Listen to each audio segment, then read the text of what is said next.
Hello दोस्तों, एक बार सभी को स्वागत है एग्ज़ाम रिजल्ट पर। तो दोस्तों, आज हम लेकर आए हैं आप सभी के लिए क्लास 7th का ज्योग्राफी। और इसमें जितने भी चैप्टर दिया हुआ है उस सभी चैप्टर का चैप्टर वाइज ऑब्जेक्टिव प्रश्न आज हम इस वीडियो में पढ़ेंगे। तो दोस्तों, आप लोग से यह कहना चाहता हूँ कि यदि आप चैनल को सब्सक्राइब नहीं किए तो जाकर चैनल को सब्सक्राइब कर लीजिए।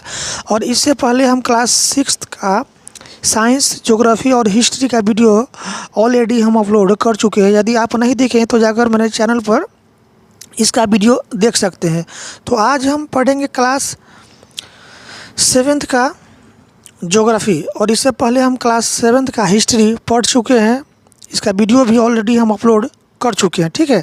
यदि नहीं देखे हैं तो जाकर देख सकते हैं। तो आज हम लेकर आए हैं क्लास 7th का ज्योग्राफी है, और इसमें जितने भी ज्योग्राफी में जितने भी पाठ दिया हुआ है वो सभी पाठ का चैप्टर वाइज एक एक करके एक एक प्रश्न पढ़ेंगे, ठीक है। तो आइए शुरुआत करते हैं पहला पाठ से। पहला चैप्टर यहाँ पर है आपका ज्योग्राफी का पहला चैप्टर है पृथ्वी के अंदर ताक झांक, ठीक है। और यह क्लास 7th का ज्योग्राफी है और पहला पाठ है पृथ्वी के अंदर ताक झांक। तो आइए पहला पाठ के पहला प्रश्न से हम शुरुआत करते हैं। पहला पाठ का पहला प्रश्न है पृथ्वी की सबसे ऊपरी परत को क्या कहा जाता है? तो इसको कहते हैं सियाल, ठीक है। अगले प्रश्न की ओर चलते, प्रश्न नंबर 2 आपके सामने है। प्रश्न नंबर 2 है पृथ्वी की सबसे निचली परत का नाम क्या है? तो इसका नाम है आपका क्रोड। पृथ्वी के सबसे निचली परत को क्रोड कहा जाता है। अगला प्रश्न की ओर चलते, प्रश्न नंबर 3 है पृथ्वी के अंदर सबसे अधिक कौन से तत्व पिघले हुए पाए जाते हैं? तो यह है आपका निकेल और लोहा। अगले प्रश्न की ओर चलते, प्रश्न नंबर 4 है कि पृथ्वी की कौन सी परत पिघली अवस्था में रहती है? तो यह है क्रोड। अगले प्रश्न की ओर चलते, प्रश्न नंबर 5 है कि पृथ्वी को रत्नगर्भा क्यों कहा जाता है? क्योंकि इसमें खनिज होते हैं, इसलिए इसको क्या कहा जाता है? रत्नगर्भा कहा जाता है। अगले प्रश्न की ओर चलते, प्रश्न नंबर 6 है कि पृथ्वी के गर्भ से कौन सा खनिज प्राप्त होता है? तो यह खनिज तेल, हीरा, कोयला, उपयुक्त सभी प्राप्त होता है। अगले प्रश्न की ओर चलते, प्रश्न नंबर 7 है। प्रश्न नंबर 7 आपके सामने कि भूप्रपट्टी में कौन कौन से तत्व पाए जाते हैं? तो भूप्रपट्टी में तत्व यह जो है ना, सिलिकॉन और एल्युमिनियम, ये दोनों तत्व पाए जाते हैं। अगले प्रश्न की ओर चलते, प्रश्न नंबर 8 आपके सामने है। प्रश्न नंबर 8 है कि पृथ्वी की गहराई में जाने पर गर्मी क्यों महसूस होती है? तो इसका कारण है दाब के कारण, ठीक है। दाब के कारण पृथ्वी की गहराई में जाने पर क्या होता है? गर्मी महसूस होती है। अगले प्रश्न की ओर चलते, प्रश्न नंबर 9 है कि मेटल पर परत को और किस नाम से जाना जाता है? मेटल परत को और किस नाम से जाना जाता है? तो सीमा के नाम से जानते हैं। मेटल परत को किस नाम से जाना जाता है? तो सीमा के नाम से जाना जाता है, ठीक है, मेटल को। अगले प्रश्न की ओर चलते, प्रश्न नंबर 10 आपके सामने है कि भूप्रपट्टी किस परत का ऊपरी हिस्सा है? तो यह सियाल का है, ठीक है। अगले प्रश्न की ओर चलते, प्रश्न नंबर 11 है कि क्रोड में कौन कौन से तत्व अधिक पाए जाते हैं? तो तांबा और जास्ता। अगले प्रश्न की ओर चलते, प्रश्न नंबर 12 आपके सामने। प्रश्न नंबर 12 है कि नीफे का नाम किसके आधार पर रखा गया है? तो यह आपका निकेल और लोहा के नाम पर, ठीक है। अगले प्रश्न की ओर चलते, प्रश्न नंबर 13 आपके सामने है कि किस परत में ज्वालामुखी का फटना संभव है? तो यह आपका है मेटल। अगले प्रश्न की ओर चलते, प्रश्न नंबर 14 है कि सीमा शब्द किसके लिए उपयोग किया जाता है? तो यह सिलिका और मैग्नीशियम के लिए। अगले प्रश्न की ओर चलते, प्रश्न नंबर 15 है कि भूप्रपट्टी पर किस प्रकार के कार्य होते हैं? तो यह कृषि, खनन, वृक्षारोपण, उपयुक्त सभी कार्य होता है भूप्रपट्टी पर। अगले प्रश्न की ओर चलते, प्रश्न नंबर 16 है किस परत में निकेल और लोहा पिघली अवस्था में पाए जाते हैं? तो यह आपका है क्रोड। अगले प्रश्न की ओर चलते, प्रश्न नंबर 17 है कि पृथ्वी के अंदर कौन सी परत सबसे ऊपर होती है? तो सबसे ऊपर होता है सियाल, ठीक है। अगले प्रश्न की ओर चलते, प्रश्न नंबर 18 है कि क्रोड किस तत्व का मिश्रण है? तो यह आपका है निकेल और लोहा। अगले प्रश्न की ओर चलते, प्रश्न नंबर 19 है कि पृथ्वी की किस परत में कृषि कार्य होती है? तो यह होता है भूप्रपट्टी पर, ठीक है, भूप्रपट्टी पर। अगले प्रश्न की ओर चलते, प्रश्न नंबर 20 आपके सामने। प्रश्न नंबर 20 है कि पृथ्वी की भीतरी बनावट को कितने भागों में बांटा गया है? तो यह आपको बांटा गया है आपका 3 भागों में, ठीक है। कितने भागों में? 3 भागों में। अगले प्रश्न की ओर चलते, प्रश्न नंबर 21 आपके सामने। प्रश्न नंबर 21 है, प्रश्न नंबर 21 आपके सामने है सिलिका और मैग्नीशियम किस परत में पाए जाते हैं? तो यह मेटल में पाया जाता है। अगले प्रश्न की ओर चलते हैं। प्रश्न नंबर 22 है कि सियाल शब्द किन तत्वों का संक्षिप्त रूप है? तो यह सिलिका और एल्युमिनियम। अगले प्रश्न की ओर चलते हैं। प्रश्न नंबर 23 है कि मेटल परत किस प्रकार के पदार्थ से बनी होती है? तो यह होता है तरल पदार्थ से। ठीक है। अगले प्रश्न की ओर चलते हैं। प्रश्न नंबर 24 है कि पृथ्वी का सबसे गर्म हिस्सा कौन सा है? तो क्रोड है। अगले प्रश्न की ओर चलते प्रश्न नंबर 25 है कि रत्नागर्भा पृथ्वी के किस हिस्से को कहा जाता है? तो यह कहा जाता है अंदरूनी भाग का। ठीक है। अंदरूनी भाग को पृथ्वी का रत्नागर्भा कहा जाता है। ठीक है। अगले प्रश्न की ओर चलते प्रश्न नंबर 26 है आपके सामने, किस कारण से पृथ्वी की निचली परत पिघली रहती है? जिसका कारण है अत्यधिक दाब और ताप। अगले प्रश्न की ओर चलते प्रश्न नंबर 27 है कि पृथ्वी की परतों का अध्ययन क्यों महत्वपूर्ण है? जिसका कारण है खनिज की खोज के लिए, कृषि कार्य के लिए, जल स्रोतों की जानकारी के लिए, इस सब के लिए पृथ्वी की परतों का अध्ययन महत्वपूर्ण है। ठीक है। अगले प्रश्न की ओर चलते हैं। प्रश्न नंबर 28 आपके सामने प्रश्न नंबर 28 है कि पृथ्वी की सबसे ऊपरी परत का नाम क्या है? तो पृथ्वी की सबसे ऊपरी परत का नाम भूपर्पटी है। ठीक है। अगले प्रश्न की ओर चलते प्रश्न नंबर 29 आपके सामने प्रश्न नंबर 29 है कि पृथ्वी के अंदर कौन कौन से परत ठोस अवस्था में है? तो पृथ्वी के अंदर ठोस अवस्था में पाए जाने वाले यह परत जो है आपका भूपर्पटी है, सॉरी मेटल है। ठीक है, मेटल। अगले प्रश्न की ओर चलते हैं। प्रश्न नंबर 30 आपके सामने प्रश्न नंबर 30 है कि पृथ्वी के किस भाग में पानी पाया जाता है? तो ये आपका भूपर्पटी होगा। ठीक है। अगले प्रश्न की ओर चलते प्रश्न नंबर 31 है कि किस परत में पेड़ पौधे उगते हैं? तो ये आपका सियाल हो जाएगा। ठीक है। अगले प्रश्न की ओर चलते प्रश्न नंबर 32 है कि पृथ्वी की कौन सी परत खनिज पदार्थों के से संबंध है? तो ये आपका है सियाल। ठीक है। अगले प्रश्न की ओर चलते प्रश्न नंबर 32 है कि पृथ्वी की किस परत में खनिज पदार्थों की भरमार है? तो ये आपका है सियाल में। ठीक है, सियाल में। अगले प्रश्न की ओर चलते प्रश्न नंबर 34 आपके सामने प्रश्न नंबर 34 है कि पृथ्वी के अंदर कौन सा भाग तरल अवस्था में है? तो ये आपका क्रोड। ठीक है। अगले प्रश्न की ओर चलते प्रश्न नंबर 34 आपके सामने प्रश्न नंबर 34 है कि पृथ्वी की किस परत से ज्वालामुखी फूटते हैं?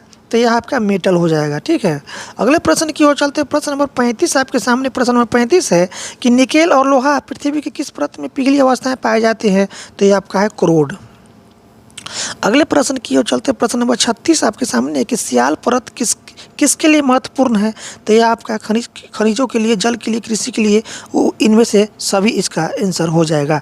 अगले प्रश्न की ओर चलते प्रश्न नंबर 37 है निफेस शब्द किन तत्वों से बना है? तो यह बना है निकेल और लोहा से निफेस शब्द बना है। ठीक है। अगले प्रश्न की ओर चलते प्रश्न नंबर 38 है पृथ्वी की अंदरूनी संरचना कितने मुख्य भाग होते हैं? तो पृथ्वी की अंदरूनी संरचना के मुख्यतः 3 भाग होते हैं। ठीक है। कितने भाग होते हैं? 3 भाग होते हैं। अगले प्रश्न की ओर चलते प्रश्न नंबर 39 है कि पृथ्वी की ऊपरी परत में कौन सा तत्व पाया जाता है? तो यह पाए जाने वाला तत्व है सिलिका। अगले प्रश्न की ओर चलते प्रश्न नंबर 40 है। प्रश्न नंबर 40 है कि पृथ्वी की कौन सी परत सबसे ऊपरी है? तो यह आपका है सियाल। ठीक है। पृथ्वी की सबसे ऊपरी परत कौन सा है? तो ये आपका सियाल है। पृथ्वी की कौन सी परत सबसे ऊपरी है? तो पृथ्वी की सबसे ऊपरी परत जो है ना, सियाल है। अब यहाँ पर चैप्टर मेरा 2 शुरुआत होगा। चैप्टर 1 में जितने भी प्रश्न दिया हुआ था सही प्रश्न को पढ़ लिए। अब पढ़ेंगे चैप्टर 2। चैप्टर 2 मेरा है चट्टान एवं खनिज। ठीक है। चैप्टर 2 क्या है? चट्टान एवं खनिज। आइए इस चैप्टर का प्रश्न को पढ़ते हैं। पहला प्रश्न आपके सामने दिया हुआ है। पहला प्रश्न है कि छत की ढलाई में किस प्रकार के पत्थर का उपयोग किया जाता है? तो यह है बलुआ पत्थर। ठीक है, बलुआ पत्थर। अगले प्रश्न की ओर चलते हैं। प्रश्न नंबर 2 आपके सामने है। प्रश्न नंबर 2 है कि पत्थरों से बना कौन सा खेल ग्रामीण क्षेत्रों में खेला जाता है? तो यह है एकट दोकट। ठीक है। अगले प्रश्न की ओर चलते प्रश्न नंबर 3 आपके सामने प्रश्न नंबर 3 है कि घर बनाने में कौन सा पत्थर अधिक उपयोग किया जाता है? तो ये आपका बलुआ पत्थर। अगले प्रश्न की ओर चलते प्रश्न नंबर 4 है कि लाल किला, दिल्ली का जो लाल किला है किस पत्थर से बना हुआ है? तो यह है लाल बलुआ पत्थर। ठीक है। अगले प्रश्न की ओर चलते प्रश्न नंबर 5 है आपके सामने कि पत्थर की मस्जिद पटना में जो है किस प्रकार के पत्थर से बनी हुई है? तो ये आपका बलुआ पत्थर से बना हुआ। ठीक है। अगले प्रश्न की ओर चलते प्रश्न नंबर 6 आपके सामने है कि आगरा का किला किस प्रकार के पत्थर से बना हुआ है? तो यह लाल बलुआ पत्थर से बना हुआ है। ठीक है। अगले प्रश्न की ओर चलते प्रश्न नंबर 7 आपके सामने है कि कुतुब मीनार किस प्रकार के पत्थर से बनी हुई है? तो ये बना हुआ है बलुआ पत्थर से, ठीक है। अगले प्रश्न की ओर चलते हैं। प्रश्न नंबर 8 आपके सामने है। प्रश्न नंबर 8 है कि बिस्ला बुद्ध मूर्ति किस पत्थर से बनी हुई है? तो ये आपका काला बलुआ पत्थर से, ठीक है। अगले प्रश्न की ओर चलते हैं। प्रश्न नंबर 9 आपके सामने। प्रश्न नंबर 9 है कि कौन सी चट्टानी पृथ्वी के अंदर पिघले पदार्थ से बनती है? तो ये आपका है अग्नाय चट्टान, ठीक है। अग्नाय चट्टान जो है पृथ्वी के अंदर पिघले हुए पदार्थ से बनती हैं, ठीक है। अगले प्रश्न की ओर चलते हैं। प्रश्न नंबर 10 आपके सामने है कि चूना पत्थर का रूपांतरण किस चट्टान में होता है? तो यह होता है संगमरमर, ठीक है। अगले प्रश्न की ओर चलते हैं। प्रश्न नंबर 11 है कि कौन सी चट्टानें परतदार होती है? तो ये होता है अवसादी चट्टानें। अगले प्रश्न की ओर चलते प्रश्न नंबर 12 है कि ग्रेनाइट रूपांतरित होकर किस चट्टान में बदलता है? तो यह बदलता है नाइस में, ठीक है। अगले प्रश्न की ओर चलते प्रश्न नंबर 13 आपके सामने। प्रश्न नंबर 13 है कि चट्टानें किन 3 प्रकारों से विभाजित होती है? तो ये होता है आग्नेय, अवसादी और रूपांतरित, ठीक है। अगले प्रश्न की ओर चलते प्रश्न नंबर 14 है आपके सामने कि कौन सी चट्टान अवसादों से बनती है? तो ये आपका है अवसादी चट्टान, ठीक है। अगले प्रश्न की ओर चलते प्रश्न नंबर 15 आपके सामने। प्रश्न नंबर 15 है कि रूपांतरित चट्टानें किस प्रकार से बनती है? तो यह बनता है ताप और दाब से, ठीक है। अगले प्रश्न की ओर चलते प्रश्न नंबर 16 आपके सामने कि किस चट्टाने में परतें नहीं होती है? तो आग्नेय चट्टाने में परत नहीं होती। अगले प्रश्न की ओर चलते प्रश्न नंबर 17 आपके सामने। प्रश्न नंबर 17 है कि कौन सी चट्टानें जल्दी जमने पर महीन रवे वाली होती है? तो ये आपका है आग्नेय चट्टान, ठीक है। आग्नेय चट्टान जमने पर महीन रवे जैसे दिखती है। अगले प्रश्न की ओर चलते प्रश्न नंबर 18 आपके सामने। प्रश्न नंबर 18 है कि लावा किस चट्टान का उदाहरण है? तो यह है आग्नेय चट्टान का उदाहरण, ठीक है। अगले प्रश्न की ओर चलते प्रश्न नंबर 19 आपके सामने। प्रश्न नंबर 19 है कि कौन सी चट्टान चूना पत्थर में बदलती है? तो यह बदलता है अवसादी चट्टान, ठीक है। अगले प्रश्न की ओर चलते प्रश्न नंबर 20 आपके सामने। प्रश्न नंबर 20 है कि संगमरमर किस चट्टान का उदाहरण है? तो ये आपका है रूपांतरित चट्टान का उदाहरण। अगले प्रश्न की ओर चलते प्रश्न नंबर 21 आपके सामने है कि चट्टानों से कौन सा महत्वपूर्ण तत्व प्राप्त होता है? तो यह लोहा, सोना, चांदी, उपयुक्त, तो सभी इसका आंसर हो जाएगा, ठीक है। ये सभी चट्टानों से प्राप्त होती है। अगले प्रश्न की ओर चलते प्रश्न नंबर 22 है आपके सामने। प्रश्न नंबर 22 है कि झारखंड में पत्थरों का उपयोग किसके लिए होता है? तो घर बनाने के लिए, सड़क बनाने के लिए, चारदीवारी बनाने के लिए उपयुक्त, तो सभी इसका आंसर हो जाएगा, ठीक है। अगले प्रश्न की ओर चलते प्रश्न नंबर 23 आपके सामने। प्रश्न नंबर 23 है कि किस चट्टान का उपयोग सड़क बनाने में होता है? तो यह होता है बलुआ पत्थर का उपयोग, ठीक है। अगले प्रश्न की ओर चलते प्रश्न नंबर 24 है कि अवसादी चट्टानों की परतें किस कारण से कठोर हो जाती है? तो इसका कारण है दबाव के कारण। अगले प्रश्न की ओर चलते प्रश्न नंबर 25 आपके सामने। प्रश्न नंबर 25 है कि किस चट्टान का रंग लाल, भूरा और काला हो सकता है? तो यह बलुआ पत्थर का, ठीक है। अगले प्रश्न की ओर चलते हैं। प्रश्न नंबर 26 है कि आग्नेय चट्टान का कौन सा उदाहरण है? तो यह है ग्रेनाइट। ग्रेनाइट आग्नेय चट्टान का उदाहरण है, ठीक है। अगले प्रश्न की ओर चलते प्रश्न नंबर 27 है कि जीवाश्म किसके दबे रहने से बनते हैं? तो यह पेड़ पौधे के दबे रहने से जीवाश्म बनता है, ठीक है। अगले प्रश्न की ओर चलते प्रश्न नंबर 28 आपके सामने है कि सोना और चांदी किससे प्राप्त होता है?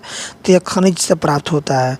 अगले प्रश्न की ओर चलते प्रश्न नंबर 29 है कि किस चट्टान से मकान की फर्श बनती है? तो बलुआ पत्थर से, ठीक है। अगले प्रश्न की ओर चलते प्रश्न नंबर 30 है कि पाकुर का कौन सा पत्थर बहुत अच्छा है? तो ये आपका है काला पत्थर, ठीक है।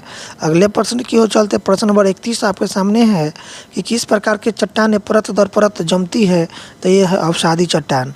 अगले प्रश्न की ओर चलते प्रश्न नंबर 32 है कि कौन सी चट्टान जीवाश्म बनने में मदद करती है? तो ये है अवसादी चट्टान। अगले प्रश्न की ओर चलती है। प्रश्न नंबर 33 है कि नाइस किस चट्टान का उदाहरण है? तो यह है ग्रेनाइट का उदाहरण है, ठीक है। अगले प्रश्न की ओर चलते हैं। प्रश्न नंबर 34 है कि चट्टानों की मजबूती किन रंगों से आंकी जाती है? तो इसका मजबूती आंकने का जो है ना किस रंग से आंका जाता है? तो सफ़ेद और काला से, ठीक है। सफ़ेद और काला से हम चट्टानों की मजबूती को आंकते हैं, ठीक है, सफ़ेद और काला को देखकर। अगले प्रश्न की ओर चलते हैं। प्रश्न नंबर 35 है कि सड़क निर्माण में सबसे बड़े पत्थर किस आकार की होती है? तो यह होता है बड़े आकार का, ठीक है। अगले प्रश्न की ओर चलते प्रश्न नंबर 36 है आपके सामने कि चट्टानों का अध्ययन का क्या महत्व है? तो इसका महत्व है खनिज की प्राप्ति, भवन की निर्माण, जीवाश्म निर्माण, उपयुक्त में से सभी हो जाएगा। अगले प्रश्न की ओर चलते हैं। प्रश्न नंबर 37 है कि जो चट्टानें परतों में नहीं होती वे कौन सी होती है? तो ये होता है अग्नाय चट्टानें, ठीक है। अगले प्रश्न की ओर चलते हैं। प्रश्न नंबर 38 है कि किस चट्टान का प्रयोग किले और महलों के निर्माण में होता है, तो यह बलुआ पत्थर का।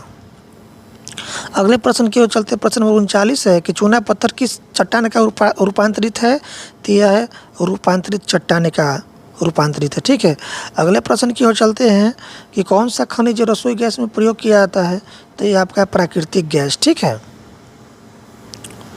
अब यहाँ पर चलते हैं। अब हमारा अगला चैप्टर होगा, अगला चैप्टर है आंतरिक बल एवं उससे बनने वाली भू आकृतियाँ, क्लास 7 का चैप्टर 3।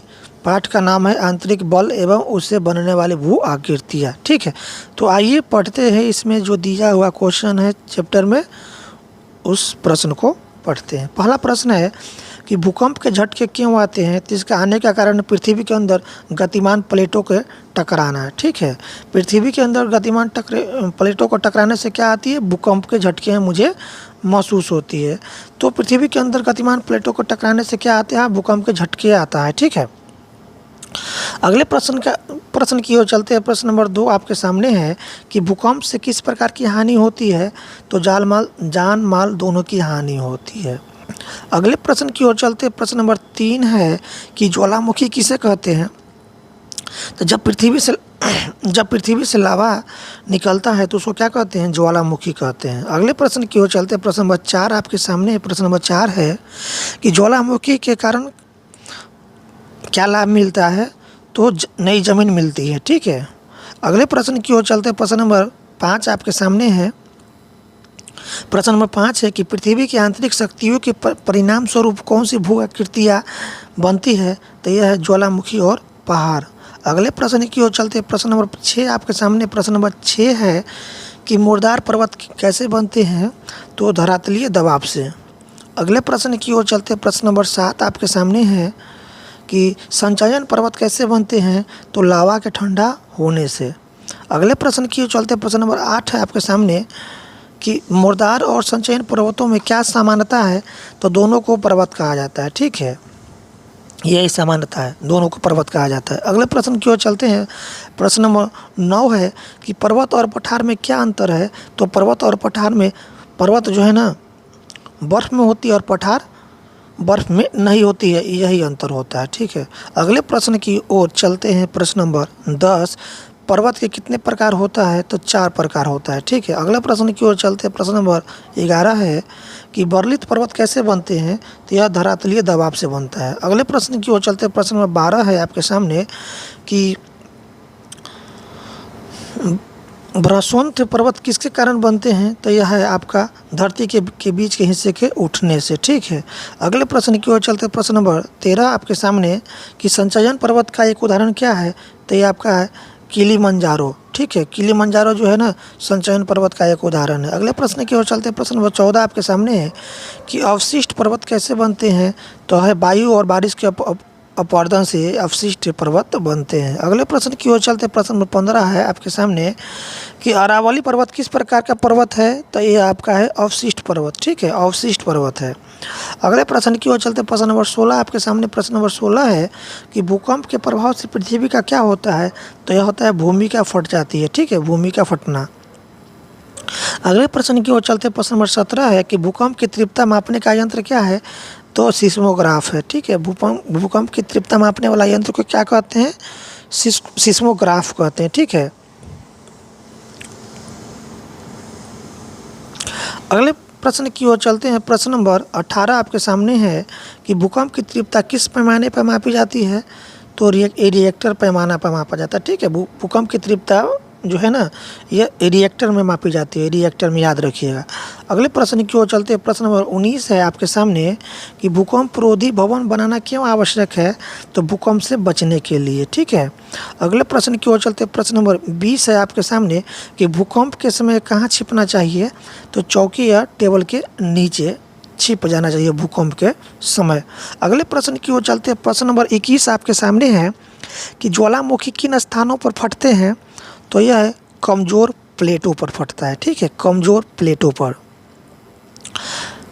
अगले प्रश्न की ओर चलते हैं। प्रश्न नंबर 22 है कि ज्वालामुखी से क्या निकलता है, तो लावा निकलता है। ठीक है। क्या निकलता है, लावा निकलता है। अगले प्रश्न की ओर चलते हैं। प्रश्न नंबर 23 आपके सामने है कि ज्वालामुखी की मृत्यु हो जाने पर क्या बनता है, तो उपजाऊ मिट्टी बनता है। ठीक है, अगले प्रश्न की ओर चलते हैं। प्रश्न नंबर 24 है कि क्रेटर क्या है, तो क्रेटर ज्वालामुखी का ऊपरी सिरा होता है। ठीक है, अगले प्रश्न की ओर चलते हैं। प्रश्न नंबर 25 आपके सामने। प्रश्न नंबर 25 है कि हिमालय पर्वत किस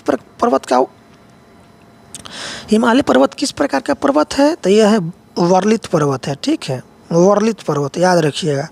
अगले प्रश्न की ओर चलते हैं। प्रश्न नंबर 26 है आपके सामने। प्रश्न नंबर 26 है कि दक्षिण भारत की काली मिट्टी किससे बनी है, तो यह है लावा से बना हुआ है। ठीक है, लावा से।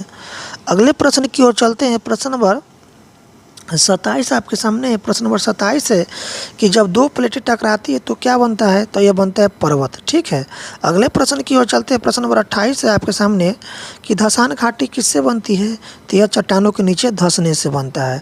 अगले प्रश्न की ओर चलते हैं। प्रश्न नंबर 29 आपके सामने। प्रश्न नंबर 29 है कि पठार की ढाल कैसे होती है, तो खड़ी होती है। अगले प्रश्न की ओर चलते हैं। प्रश्न नंबर 30 है आपके सामने। प्रश्न नंबर 30 है कि छोटा नागपुर का पठार किस राज्य में है, तो ये आपका झारखंड में। ठीक है, प्रश्न आ जाएगा कि छोटा नागपुर का पठार कहाँ है, किस राज्य में, तो पड़ता है आपका झारखंड में। अगले प्रश्न की ओर चलते हैं। प्रश्न नंबर 31 है कि मैदान कैसे बनते हैं, तो मैदान जो है ना कैसे बनते हैं, तो ये आपका है नदियों की बाढ़ की मिट्टी से। नदियों की बाढ़ की मिट्टी से मैदान का निर्माण होता है। अगले प्रश्न की ओर चलते हैं। प्रश्न नंबर 32 आपके सामने है। प्रश्न नंबर 32 है कि मैदान की मिट्टी कैसी होती है, तो मैदान की मिट्टी उपजाऊ होती है। अगले प्रश्न की ओर चलते हैं। प्रश्न नंबर 33 आपके सामने है कि भूकंप का उद्गम केंद्र कहाँ होता है, तो पृथ्वी के अंदर होता है भूकंप का उद्गम केंद्र। ठीक है, अगले प्रश्न की ओर चलते हैं। प्रश्न नंबर 34 है कि भूकंप के प्रभाव से भूमि पर क्या हो सकता है, तो भूमि का ऊपर क्या होता है, भूमि ऊपर उठ सकती है भूकंप के प्रभाव से। तो यहाँ आंसर हो जाएगा भूमि ऊपर उठ सकती है। अगला प्रश्न की ओर चलते हैं। प्रश्न नंबर 35 आपके सामने है। प्रश्न नंबर 35 है कि ज्वालामुखी का लावा ठंडा होकर क्या बनता है, तो यह बनता है उपजाऊ मिट्टी बनता है। ठीक है, अगले प्रश्न की ओर चलते हैं। प्रश्न नंबर 36 आपके सामने है कि ब्लैक फॉरेस्ट पर्वत किस प्रकार का पर्वत है, तो यह आपका व्रसोंथ पर्वत है। ठीक है, व्रसोंथ पर्वत है, ब्लैक फॉरेस्ट पर्वत जी। ठीक है, अगले प्रश्न की ओर चलते हैं। प्रश्न नंबर 37 आपके सामने है कि हिमालय पर्वत का निर्माण कैसे हुआ था, तो प्लेटों के टकराने से। ठीक है, अगले प्रश्न की ओर चलते हैं। प्रश्न नंबर 38 है आपके सामने कि दक्षिण भारत की काली मिट्टी किस क्षेत्र में पाई जाती है, तो यह दक्कन के पठार में। ठीक है, दक्कन के पठार में याद रखिएगा। अगले प्रश्न की ओर चलते हैं। प्रश्न नंबर 39 है कि रिएक्टर पैमाने का उपयोग किसके लिए किया जाता है, तो भूकंप की तीव्रता को मापने के लिए हम रिएक्टर पैमाने का उपयोग करते हैं। ठीक है, भूकंप की तीव्रता रिएक्टर पैमाने पर मापा जाता है, ठीक है, रिएक्टर पैमाने पर। अगले प्रश्न की ओर चलते हैं। प्रश्न नंबर 40 है। प्रश्न नंबर 40 आपके सामने कि भारत में भूकंप से सबसे अधिक खतरा कहाँ होता है, तो यह होता है उत्तर पूर्वी भारत में। ठीक है, उत्तर पूर्वी भारत में भूकंप का सबसे अधिक खतरा होता है। तो इस तरह से समाप्त हुआ चैप्टर 3 का जितने भी प्रश्न दिया हुआ थे सभी प्रश्न। अब हम पढ़ेंगे चैप्टर 4 और पाठ का नाम है वायुमंडल एवं इसका संगठन। ठीक है, क्लास 7th का ज्योग्राफी चैप्टर 4, पाठ का नाम है वायुमंडल एवं इसका संगठन। ठीक है, चलिए पढ़ते हैं इसमें दिया हुआ सही प्रश्न को। प्रश्न नंबर 1 आपके सामने। प्रश्न नंबर 1 है कि वायुमंडल किसे कहते हैं, तो पृथ्वी के चारों ओर वायु के आवरण को क्या कहा जाता है, वायुमंडल कहा जाता है। तो इसका राइट ऑप्शन ए हो जाएगा, पृथ्वी के चारों ओर वायु। अगले प्रश्न की ओर चलते हैं। प्रश्न नंबर 2 है कि वायुमंडल का विस्तार पृथ्वी की सतह से कितनी ऊंचाई तक है, तो यह 800 किलोमीटर हो जाएगा। ठीक है, 800 किलोमीटर तक जो है ना पृथ्वी की सतह से 800 किलोमीटर ऊंचाई तक वायुमंडल है। उसके ऊपर क्या है, वायुमंडल नहीं है। तो इसका राइट ऑप्शन हो जाएगा 800 किलोमीटर। ठीक है, अगले प्रश्न की ओर चलते हैं। प्रश्न नंबर 3 है कि वायुमंडल में सबसे अधिक मात्रा किस गैस की होती है, तो सबसे अधिक नाइट्रोजन होता है। कितना, 78%, याद रखिएगा। ठीक है, अगले प्रश्न की ओर चलते हैं। प्रश्न नंबर 4 है कि ग्रीन हाउस गैस क्या है, तो यह है आपका पौधे के लिए अनुकूलन घर। ठीक है, पौधे के लिए अनुकूलन घर क्या है, ग्रीन हाउस है। ठीक है, ग्रीन हाउस क्या है? पौधे के लिए अनुकूलन घर। अगले प्रश्न की ओर चलते हैं। प्रश्न नंबर 5 आपके सामने है। प्रश्न नंबर 5 है कि कार्बन डाइऑक्साइड का उपयोग कौन करता है? तो यह करता है पेड़ पौधा। ठीक है, पेड़ पौधा जो है ना कार्बन डाइऑक्साइड गैस का उपयोग करता है, हमें क्या देता है? ऑक्सीजन देता है। अगले प्रश्न की ओर चलते हैं। प्रश्न नंबर 6 है कि वायुमंडल की सबसे पहली परत कौन सी है? तो ये आपका है समताप मंडल। याद रखिएगा, वायुमंडल की सबसे पहली परत समताप मंडल होता है। अगले प्रश्न की ओर चलते हैं। प्रश्न नंबर 7 है आपके सामने कि समुद्र का जल स्तर बढ़ने से क्या होता है? तो द्वीप डूब जाते हैं। अगले प्रश्न की ओर चलते हैं। प्रश्न नंबर 8 है आपके सामने कि रेडियो तरंगे किस परत से आपस लौटती है? तो वायुमंडल से। ठीक है, वायुमंडल से जो है ना, वायुमंडल से रेडियो तरंगे आपस लौटती है। ठीक है, अगले प्रश्न की ओर चलते। प्रश्न नंबर 9 है कि ओजोन परत किससे रक्षा करती है? तो ओजोन परत जो है ना हम लोग को पराबैंगनी किरणें से रक्षा करती हैं। ठीक है, पराबैंगनी किरणें से रक्षा करती है कौन? ओजोन परत। अगले प्रश्न की ओर चलते हैं। प्रश्न नंबर 10 है आपके सामने कि वायुमंडल में ऑक्सीजन की मात्रा कितनी है? तो ये आपका है 20.99% यानी लगभग 21% है। ठीक है, तो एक्यूरेट इसका हो जाएगा आपका 20.99% यानी जिसको हम क्या कहते हैं? 21% कहते हैं। ठीक है, अगले प्रश्न की ओर चलते हैं। प्रश्न नंबर 11 आपके सामने। प्रश्न नंबर 11 है कि वायुमंडल की सबसे ऊपरी परत कौन सी है? तो वायुमंडल की सबसे ऊपरी परत जो है बहिर्मंडल है। ठीक है, कौन सा है? बहिर्मंडल। अगले प्रश्न की ओर चलते हैं। प्रश्न नंबर 12 है आपके सामने। प्रश्न नंबर 12 है कि कौन सी गैस को ग्रीन हाउस गैस भी कहा जाता है? तो ये आपका है कार्बन डाइऑक्साइड गैस को। ठीक है, कार्बन डाइऑक्साइड गैस को हम क्या कहते हैं? ग्रीन हाउस गैस कहा जाता है।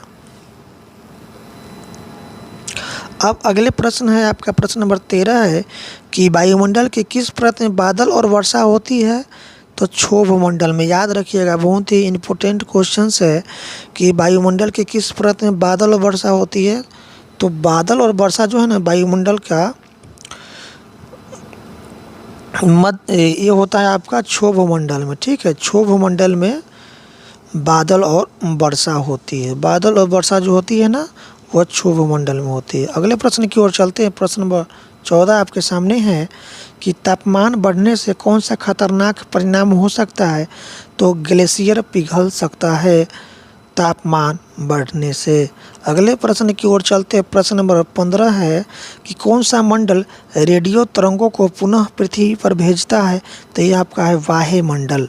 ठीक है, अगले प्रश्न की ओर चलते हैं। प्रश्न नंबर 16 है आपके सामने। प्रश्न नंबर 16 है कि वायुमंडल के किस परत में उल्का पिंड जलकर नष्ट हो जाती है?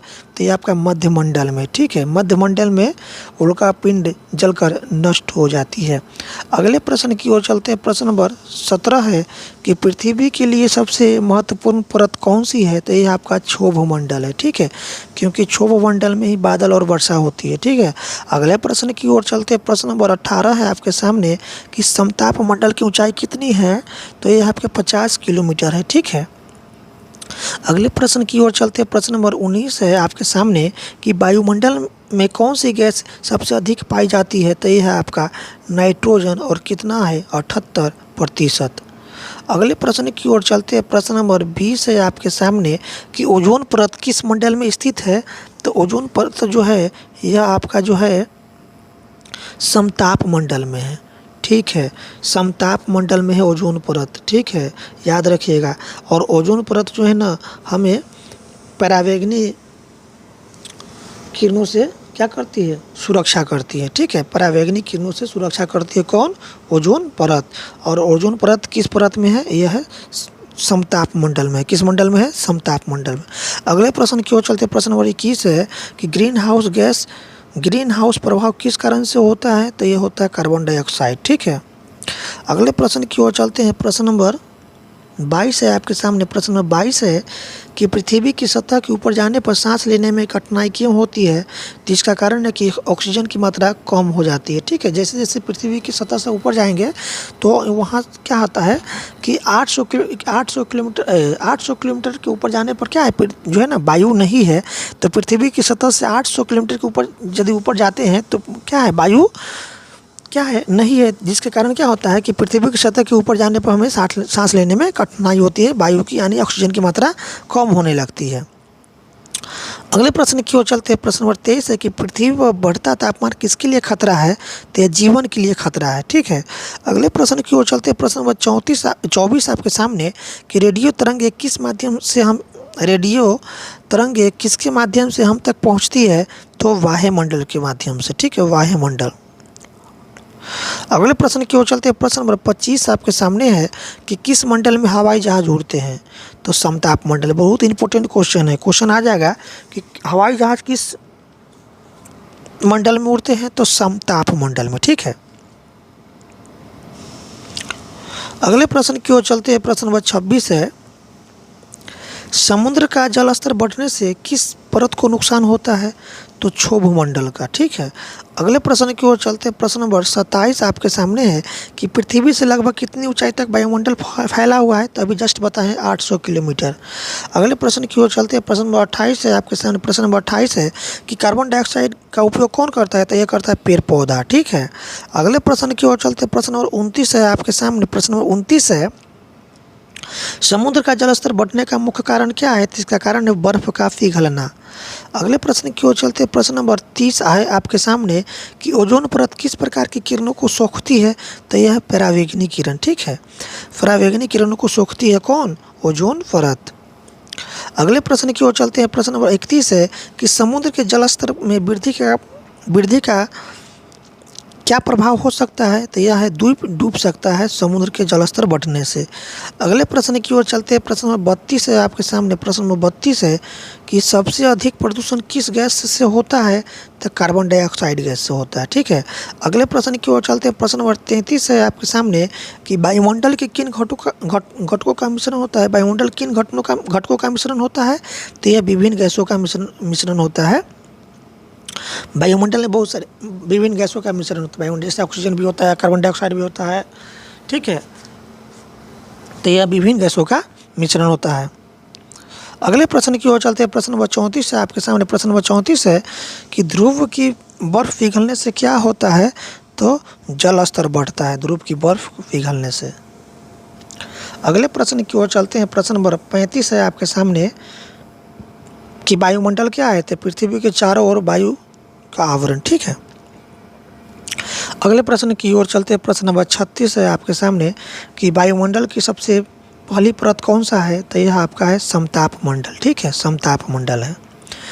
अगले प्रश्न की ओर चलते हैं। प्रश्न नंबर 37 है कि ग्रीन हाउस का उद्देश्य क्या होता है? तो ताप को बचाना। ठीक है, यही उद्देश्य होता है ग्रीन हाउस का। प्रश्न नंबर 38 है आपके सामने कि कार्बन डाइऑक्साइड किसके लिए ज़रूरी है? तो पेड़ पौधों के लिए ज़रूरी है कार्बन डाइऑक्साइड। प्रश्न नंबर 39 है आपके सामने कि वायुमंडल में सबसे अधिक कौन सी गैस पाई जाती है? तो सबसे अधिक नाइट्रोजन पाई जाती है। कितना? तो 78%। ठीक है। अगले प्रश्न की ओर चलते हैं। प्रश्न नंबर 40 है आपके सामने। प्रश्न नंबर 40 है कि समताप मंडल में किसकी परत पाई जाती है? तो यह होता है ओजोन। ठीक है, समताप मंडल में ही ओजोन पाया जाता है। ठीक है। ओजोन जो है ना, हमें परावैंगनी किरणों से क्या है, बचाती है। और यह जो है ना किस मंडल में पाया जाता है? समताप मंडल में।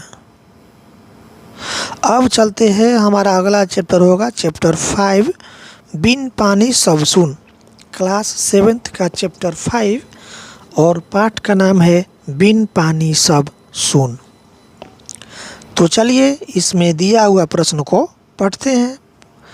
चैप्टर 5 पहला प्रश्न है आपके सामने, पानी के कौन कौन से स्रोत है?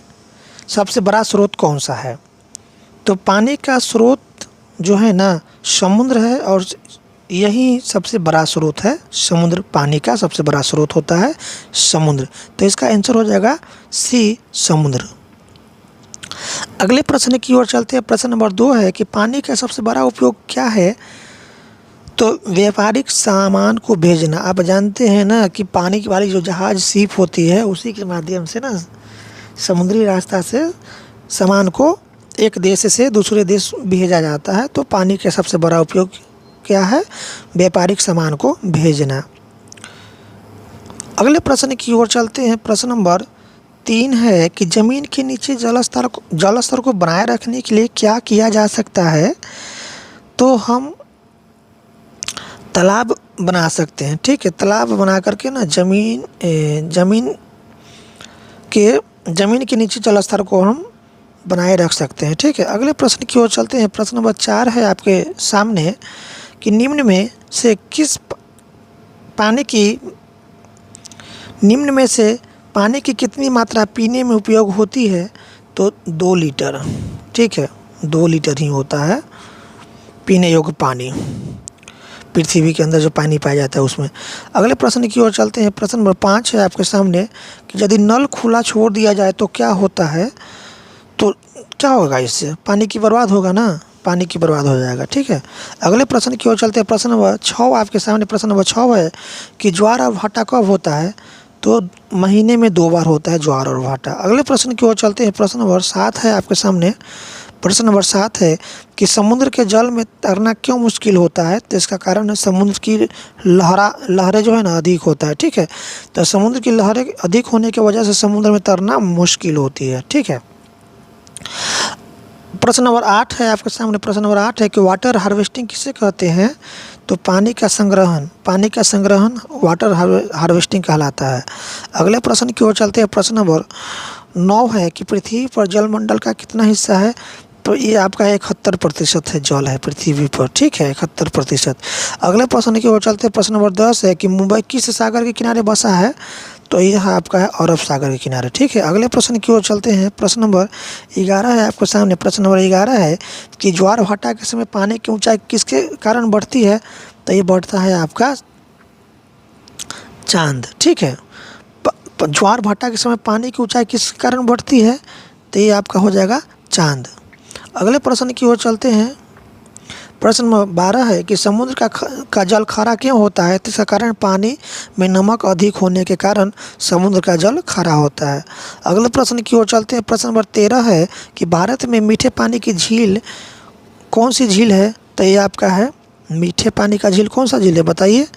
ये आपका डल झील है, ठीक है। डल झील जो कि जम्मू कश्मीर में पड़ता है। यहाँ पर क्या है मीठे पानी का झील है, डल झील। मीठे पानी का झील कौन सा है, डल झील है। कहाँ पड़ता है, जम्मू कश्मीर में।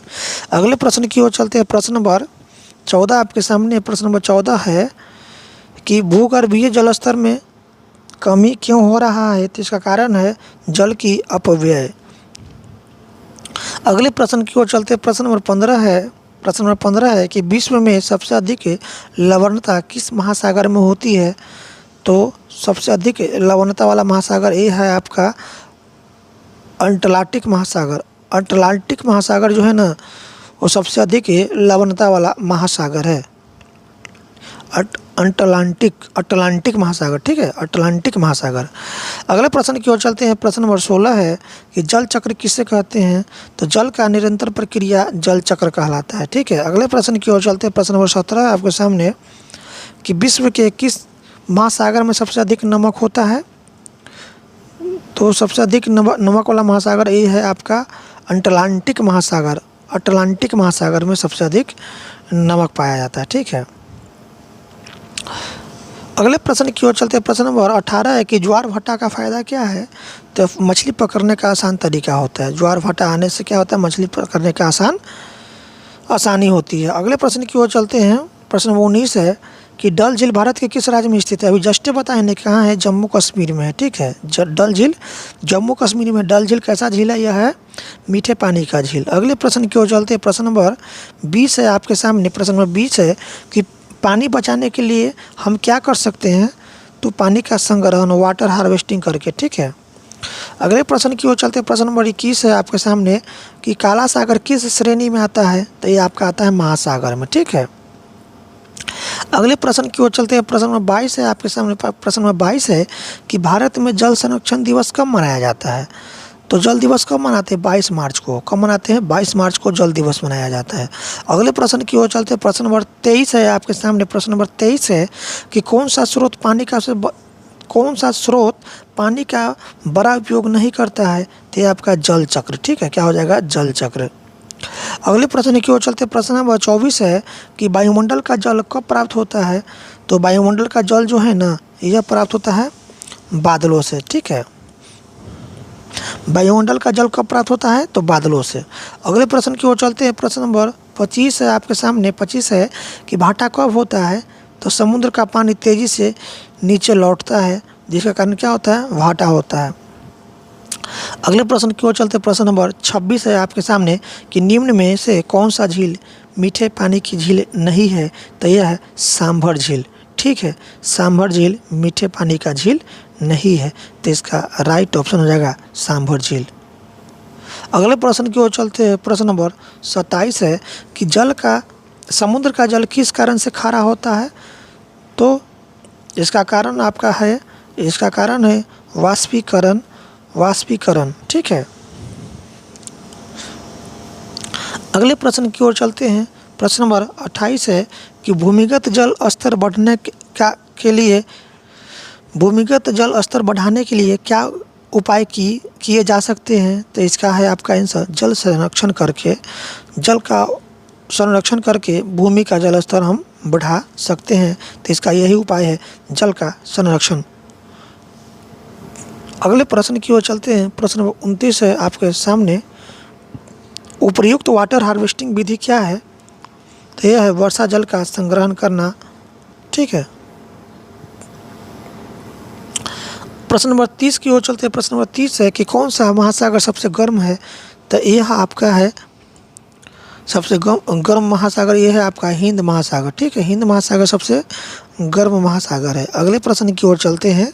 प्रश्न नंबर 31 है आपके सामने कि पानी की उपयोगिता की आदतों को किस प्रकार प्रदर्शित किया जाता है? तो यह है स्क्रैप बुक इसका आंसर हो जाएगा। अगले प्रश्न की ओर चलते हैं। प्रश्न नंबर 32 है आपके सामने। प्रश्न नंबर 32 है कि थार और सहारा मरुभूमि में वर्षा कैसी होती है? तो वर्षा बहुत कम होता है। थार और सहारा मरुभूमि जैसे राजस्थान हुआ ना, वहाँ पर वर्षा बहुत कम होती है। अगले प्रश्न की ओर चलते हैं। प्रश्न नंबर 33 है आपके सामने। प्रश्न नंबर 33 है कि पानी का अपव्यय किससे संबंधित है? तो ये आपका जल का उपयोग से, ठीक है। अगले प्रश्न की ओर चलते हैं। प्रश्न नंबर 34 है आपके सामने। प्रश्न नंबर 34 है कि वाटर हार्वेस्टिंग के लिए कौन सा विकल्प सही है? तो ये आपका भूमि में जल का रिसाव, ठीक है। अगले प्रश्न की ओर चलते हैं। प्रश्न नंबर 35 है कि समुद्र में लवणता किस कारण अधिक होती है? जिसका कारण वाष्पीकरण है, ठीक है। अगले प्रश्न की ओर चलते हैं। प्रश्न नंबर 36 है आपके सामने। प्रश्न नंबर 36 है कि क्या समुद्र के जल से पीने योग्य जल तैयार किया जा सकता है? तो नहीं, समुद्र के जल से पीने योग्य जल तैयार नहीं किया जाता, क्योंकि समुद्र का जल कैसा होता है? खारा जल होता है, ठीक है। अगले प्रश्न की ओर चलते हैं। प्रश्न नंबर 37 है आपके सामने कि कौन सा झील भारत में नहीं है? तो मानसरोवर झील यह भारत में नहीं है।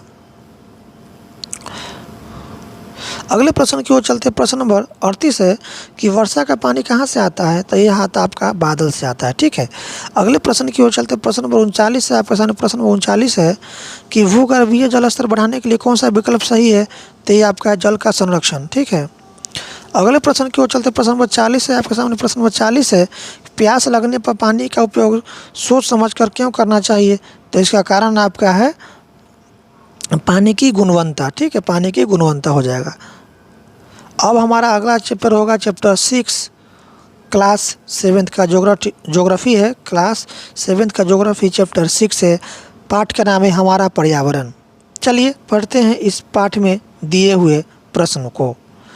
पहला प्रश्न है कि पर्यावरण किसे कहते हैं? तो दृश्य और अदृश्य वस्तुओं का अंतर्जाल पर्यावरण कहलाता है, ठीक है। अगले प्रश्न की ओर चलते हैं। प्रश्न नंबर 2 है आपके सामने। प्रश्न नंबर 2 है कि प्राकृतिक पर्यावरण में कौन शामिल होता है? तो नदी, पहाड़, जंगल ये सभी प्राकृतिक पर्यावरण के अंतर्गत आता है। अगले प्रश्न की ओर चलते हैं। प्रश्न नंबर 3 है आपके सामने कि मानव निर्मित पर्यावरण का उदाहरण क्या है? तो ये आपका है कल कारखाने, यह मानव निर्मित पर्यावरण का उदाहरण है। अगले प्रश्न की ओर चलते हैं। प्रश्न नंबर 4 है आपके सामने। प्रश्न नंबर 4 है कि वायुमंडल में मुख्य गैस कौन सी है? तो यह है नाइट्रोजन है, ऑक्सीजन है, कार्बन डाइऑक्साइड, इनमें से सभी इसका आंसर हो जाएगा, ठीक है। अगले प्रश्न की ओर चलते हैं। प्रश्न नंबर 5 है आपके सामने। प्रश्न नंबर 5 है कि स्तनमंडल क्या है? तो यह है भूमि का भाग है, ठीक है। अगले प्रश्न की ओर चलते हैं। प्रश्न नंबर 16 है आपके सामने। प्रश्न नंबर 16 है कि जलमंडल किससे बना होता है? तो सागर और महासागर से बनता है जलमंडल। अगले प्रश्न की ओर चलते हैं। प्रश्न नंबर 7 है आपके सामने कि सांस्कृतिक पर्यावरण में क्या शामिल है?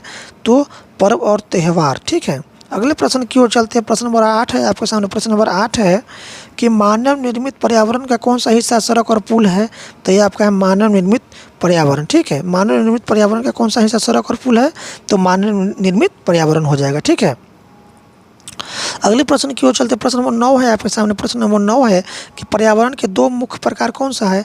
तो ये आपका है प्राकृतिक और मानव निर्मित। ठीक है, प्राकृतिक और मानव निर्मित पर्यावरण के दो मुख्य प्रकार है।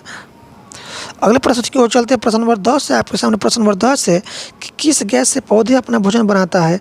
तो ये आपका है कार्बन डाइऑक्साइड, CO2 गैस। ठीक है, अगले प्रश्न की ओर चलते हैं। प्रश्न नंबर 11 है आपके सामने।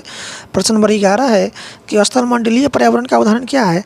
तो ये आपका है खनिज। ठीक है, अगले प्रश्न की ओर चलते हैं। प्रश्न नंबर 12 है आपके सामने। प्रश्न नंबर 12 है कि जलमंडल में क्या शामिल है? तो झील शामिल होता है, जलमंडल के अंतर्गत आता है झील। अगले प्रश्न की ओर चलते हैं। प्रश्न नंबर 13 है आपके सामने कि वायुमंडल में कौन सी गैस अधिक मात्रा में होती है? तो ये आपका है नाइट्रोजन। ठीक है, अगले प्रश्न की ओर चलते हैं। प्रश्न नंबर 14 है आपके सामने। प्रश्न नंबर 14 है कि वृक्षारोपण से किस गैस की मात्रा संतुलित होती है? तो ऑक्सीजन गैस का। ठीक है, ऑक्सीजन गैस का। अगले प्रश्न की ओर चलते हैं। प्रश्न नंबर 15 है आपके सामने कि कटता जंगल किसको प्रभावित करता है? तो वायुमंडल को प्रभावित करता है। अगले प्रश्न की ओर चलते हैं। प्रश्न नंबर 16 है कि जैविक कचरे को कौन समाप्त करता है? तो चील समाप्त करता है। ठीक है, अगले प्रश्न की ओर चलते। प्रश्न नंबर 17 है कि पेड़ पौधों का महत्व किस वजह से बढ़ा है? तो कार्बन डाइऑक्साइड की वृद्धि से। ठीक है, अगले प्रश्न की ओर चलते। प्रश्न नंबर 18 है कि किसके कारण वायु प्रदूषित होती है? तो उद्योग धंधे के कारण। अगले प्रश्न की ओर चलते। प्रश्न नंबर 19 है आपके सामने कि पृथ्वी के गैसीय आवरण को क्या कहते हैं? तो पृथ्वी के गैसीय आवरण को वायुमंडल कहते हैं। अगले प्रश्न की ओर चलते। प्रश्न नंबर 20 है आपके सामने। प्रश्न नंबर 20 है कि मानव द्वारा किस कार्य से पर्यावरण को नुकसान होता है? तो मकान बनाना। ठीक है, मकान बनाने के क्रम में क्या करता है मानव? पेड़ पौधे की अंधाधुंध कटाई करता है, तो इसका राइट ऑप्शन हो जाएगा मकान बनाना। अगले प्रश्न की ओर चलते। प्रश्न नंबर 21 है कि कौन सी गैस वायुमंडल में नहीं होता है? तो ये आपका जो है ना हाइड्रोजन नहीं होता। उसके बाद ऑक्सीजन होती है, नाइट्रोजन होता है, आर्गन होता है, सभी होता है, लेकिन हाइड्रोजन गैस जो है ना वायुमंडल में नहीं होता है। अगले प्रश्न की ओर चलते हैं। प्रश्न नंबर 22 है आपके सामने कि जैव मंडल में कौन शामिल है? तो यह है आपका जीव जंतु। ठीक है, अगले प्रश्न की ओर चलते हैं। प्रश्न नंबर 23 है आपके सामने। प्रश्न नंबर 23 है कि पर्यावरण संरक्षण के लिए कौन सा उपाय है? तो वृक्षारोपण करना, पेड़ पौधा लगाने से हमें पर्यावरण सुरक्षित हो सकता है। अगले प्रश्न की ओर चलते। प्रश्न नंबर 24 है कि जब जलमंडल का कौन सा भाग सागर है? तो यह आपका है जलमंडल। ठीक है, अगले प्रश्न की ओर चलते हैं। प्रश्न नंबर 25 है कि किससे प्राकृतिक पर्यावरण को नुकसान होता है? तो यह है मकान निर्माण करने से। ठीक है, मकान निर्माण करने से पर्यावरण का नुकसान होता है, क्योंकि मकान निर्माण में लोग क्या करता है? पेड़ पौधे की कटाई करता है। ठीक है, तो इसका राइट ऑप्शन होगा मकान निर्माण। अगले प्रश्न की ओर चलते हैं। प्रश्न नंबर 26 है आपके सामने। प्रश्न नंबर 26 है कि सांस्कृतिक पर्यावरण में कौन सा हिस्सा शामिल नहीं है? तो ये आपका है जंगल। उसके बाद पर्व त्यौहार, रीति रिवाज, भोजन, ये सब क्या है? सांस्कृतिक पर्यावरण के अंतर्गत आता है, लेकिन जंगल जो है ना सांस्कृतिक पर्यावरण का हिस्सा नहीं है। अगले प्रश्न की ओर चलते हैं। प्रश्न नंबर 27 आपके सामने है, गंगा पूजन किस पर्यावरण का हिस्सा है? तो ये आपका है सांस्कृतिक है। ठीक है, अगले प्रश्न की ओर चलते हैं। प्रश्न नंबर 28 है आपके सामने। प्रश्न नंबर 28 है कि मानव निर्मित पर्यावरण कौन सा उदाहरण है? तो मानव निर्मित पर्यावरण का उदाहरण ये आपका है मकान। ठीक है, अगले प्रश्न की ओर चलते हैं। प्रश्न नंबर 29 है आपके सामने कि वृक्ष पूजा किस पर्यावरण का हिस्सा है? तो यह सांस्कृतिक।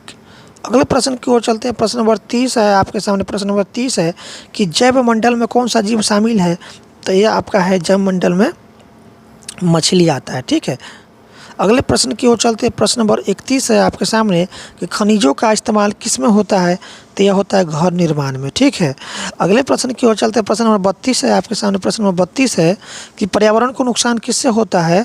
तो कारखानों से। अगले प्रश्न की ओर चलते हैं। प्रश्न नंबर 33 है आपके सामने कि ऑक्सीजन का उपयोग कौन करता है? तो ऑक्सीजन का उपयोग जो है ना यह करता है आपका मनुष्य भी करता है, पेड़ पौधे भी करता है, जीव जंतु, इनमें से सभी इसका राइट ऑप्शन हो जाएगा। मनुष्य ऑक्सीजन का उपयोग कौन कौन करता है?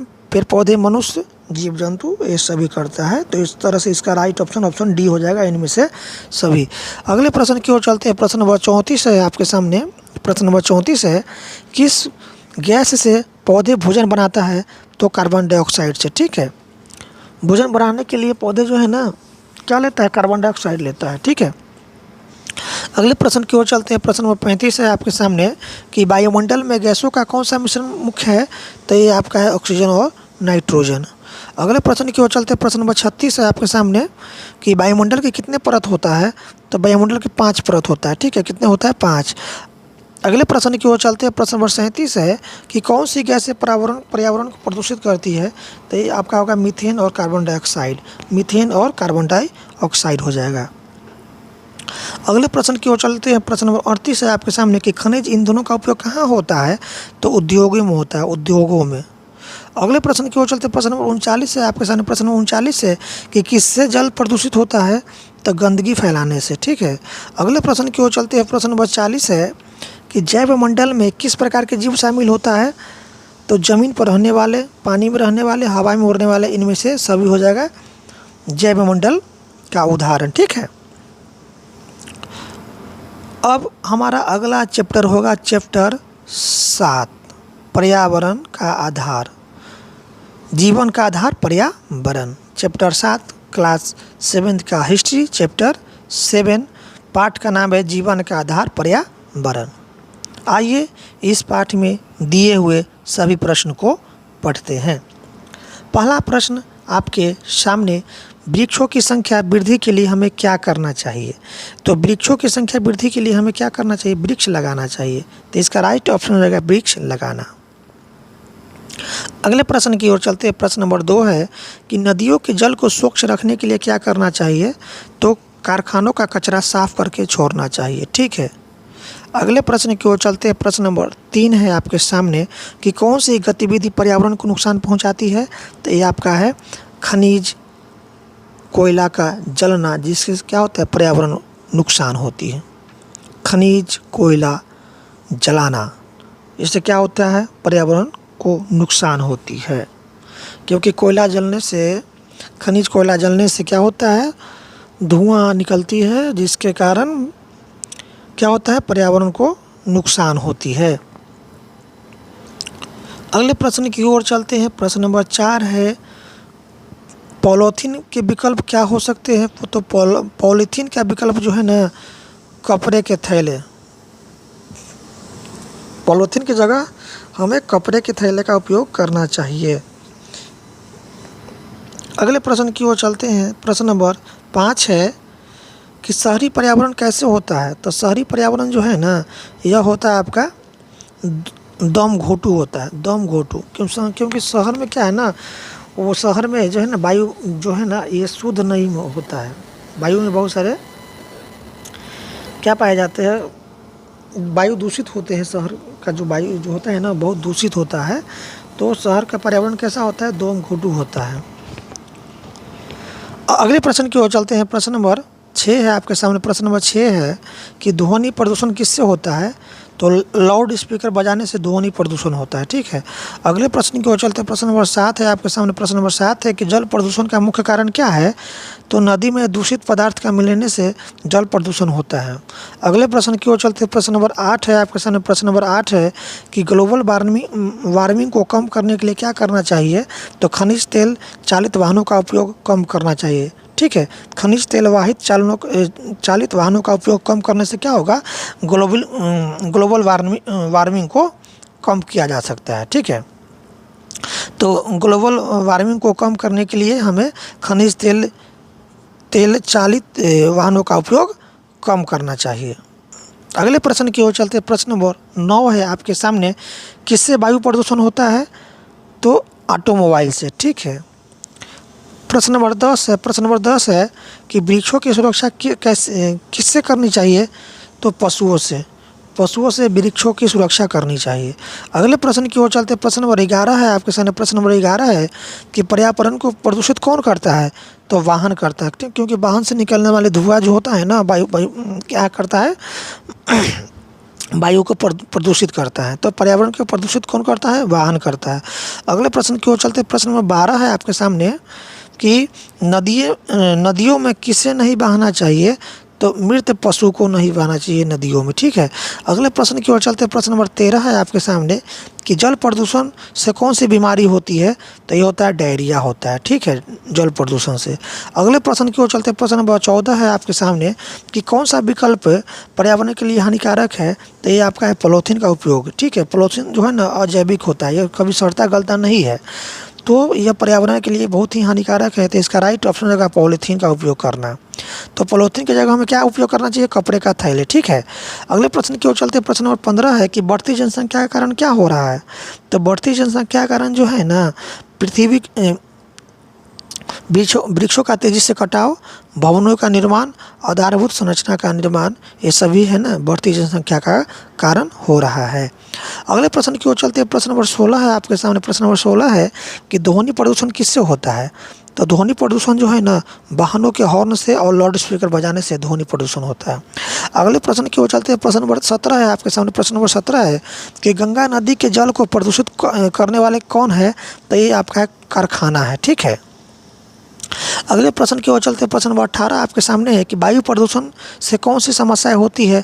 तो श्वसन रोग होता है, ठीक है। श्वास लेने में कठिनाई होती है वायु प्रदूषण होने से, यानी श्वसन रोग होता है, ठीक है। अगले प्रश्न की ओर चलते हैं। प्रश्न नंबर 19 है कि पेड़ों की अंधाधुंध कटाई का असर क्या होता है? तो इसका असर है पर्यावरण को नुकसान, ठीक है। अगले प्रश्न की ओर चलते हैं। प्रश्न नंबर 20 है आपके सामने। प्रश्न नंबर 20 है कि वृक्षारोपण से क्या लाभ होता है? तो पर्यावरण की सुरक्षा। अगले प्रश्न की ओर चलते हैं। प्रश्न नंबर 21 है आपके सामने कि कौन सा ईंधन पर्यावरण को नुकसान पहुंचाता है? तो ये आपका खनिज तेल, ठीक है। अगले प्रश्न की ओर चलते हैं। प्रश्न नंबर 22 है आपके सामने। प्रश्न नंबर 22 है कि ग्लोबल वार्मिंग का प्रमुख कारण क्या है? तो ये आपका ओजोन परत की क्षति। ओजोन परत की क्षति के कारण ग्लोबल वार्मिंग यानी का प्रमुख कारण है ओजोन परत की क्षति होना। अगले प्रश्न की ओर चलते हैं। प्रश्न नंबर 23 है आपके सामने। प्रश्न नंबर 23 है कि किससे ध्वनि प्रदूषण बढ़ता है? तो ये आपका मशीनों की आवाज़ से, लाउड स्पीकर से, वाहनों के हॉर्न से ध्वनि प्रदूषण बढ़ता है। अगले प्रश्न की ओर चलते। प्रश्न नंबर 24 है कि जल प्रदूषण के कारण क्या है? तो जल प्रदूषण का कारण जो है ना ये आपका नदियों में कचरा डालना, ठीक है। अगले प्रश्न की ओर चलते। प्रश्न नंबर 25 है आपके सामने। प्रश्न नंबर 25 है कि किससे वायु प्रदूषण होता है? तो धुआं से क्या होता है? वायु प्रदूषण होता है। अगले प्रश्न की ओर चलते। प्रश्न नंबर 26 है आपके सामने कि पॉलीथीन का उपयोग किसके लिए हानिकारक होता है? तो भूमि, वायु, पानी, इन सभी के लिए पॉलीथीन का उपयोग जो ना हानिकारक होता है। अगले प्रश्न की ओर चलते। प्रश्न नंबर 27 है आपके सामने कि कौन सी समस्या वैश्विक है? तो ग्लोबल वार्मिंग, ठीक है। अगले प्रश्न की ओर चलते। प्रश्न नंबर 28 है कि वायुमंडल में किसकी वृद्धि हो रही है? तो तापमान का, ठीक है, तापमान का वृद्धि हो रही है वायुमंडल में। अगले प्रश्न की ओर चलते हैं। प्रश्न नंबर 29 है आपके सामने कि पानी की शुद्धता किससे बढ़ती है? तो पानी की शुद्धता जो है ना मछली पालन करने से बढ़ती है। मछली पालन करने से पानी शुद्ध होती है, ठीक है। तो पानी की शुद्धता मछली पालन करने से बढ़ती है। अगले प्रश्न की ओर चलते हैं। प्रश्न नंबर 30 है कि किससे भूमि प्रदूषित होती है? तो पॉलीथीन मिश्रित कचरा डालने से भूमि प्रदूषित होती है। अगले प्रश्न की ओर चलते। प्रश्न नंबर 31 है आपके सामने कि कौन सा प्रदूषण कारखानों से होता है? तो यह होता है आपका वायु प्रदूषण, जल प्रदूषण, ध्वनि प्रदूषण, ये सभी क्या होता है? कारखाने से होते हैं, क्योंकि ये सभी क्या है? प्रदूषण का क्या है? कारक है। अगले प्रश्न की ओर चलते हैं। प्रश्न नंबर 32 है कि प्रदूषण से किस प्रकार की समस्या उत्पन्न होती है? तो श्वसन रोग होता है, कान की बीमारी होती है, पेट की बीमारी होती है, ये सभी क्या है? प्रदूषण की से होने वाली बीमारी है। अगले प्रश्न की ओर चलते हैं। प्रश्न नंबर 33 है कि कारखानों से निकलने वाला धुआं किस प्रकार का प्रदूषण करता है? तो वायु का प्रदूषण करता है, वायु प्रदूषण होता है, ठीक है। अगले प्रश्न की ओर चलते हैं। प्रश्न नंबर 34 है आपके सामने कि ध्वनि प्रदूषण से क्या बीमारी हो सकती है? तो बहरापन हो सकता है। अगले प्रश्न की ओर चलते हैं। प्रश्न नंबर 35 है आपके सामने। प्रश्न नंबर 35 है किससे जल प्रदूषण का स्तर बढ़ता है? तो ये आपका होगा नदियों में गंदगी मिलाने से जल प्रदूषण का स्तर बढ़ता है। अगले प्रश्न की ओर चलते हैं। प्रश्न नंबर 36 है आपके सामने। अधिक ध्वनि प्रदूषण किससे उत्पन्न होता है? तो ये होता है गाड़ियों के हॉर्न से, ठीक है। अगले प्रश्न की ओर चलते हैं। प्रश्न नंबर 37 है ग्लोबल वार्मिंग का मुख्य कारक क्या है? तो यह है ओजोन परत की क्षति, पेड़ पौधों की कमी, अधिक वाहन, ये सभी ग्लोबल वार्मिंग का मुख्य कारक है। अगले प्रश्न की ओर चलते हैं। प्रश्न नंबर 38 है धुआं और गाड़ियों के हॉर्न से कौन सा प्रदूषण होता है? तो वायु और ध्वनि प्रदूषण होता है। ठीक है, धुआं से वायु प्रदूषण होता है और गाड़ियों के हॉर्न से ध्वनि प्रदूषण होता है। ठीक है, तो धुआं और गाड़ियों के हॉर्न से कौन सा प्रदूषण होता है? तो वायु और ध्वनि। वायु और ध्वनि उसका राइट ऑप्शन हो जाएगा। प्रश्न नंबर 39 है आपके सामने कि किस गतिविधि से ध्वनि प्रदूषण नहीं होता है?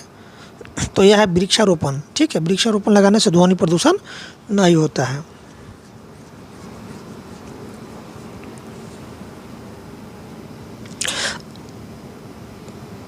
अगले प्रश्न की ओर चलते हैं। प्रश्न नंबर 40 है, कौन सी समस्या मानव द्वारा उत्पन्न की गई है? तो ये आपका है ग्लोबल वार्मिंग। ठीक है, ग्लोबल वार्मिंग मानव द्वारा उत्पन्न की गई समस्या है। तो इस तरह से चैप्टर यहाँ पर समाप्त हुई क्लास 7 का ज्योग्राफी। इसका बचा हुआ चैप्टर हम फिर कल लेकर आएंगे।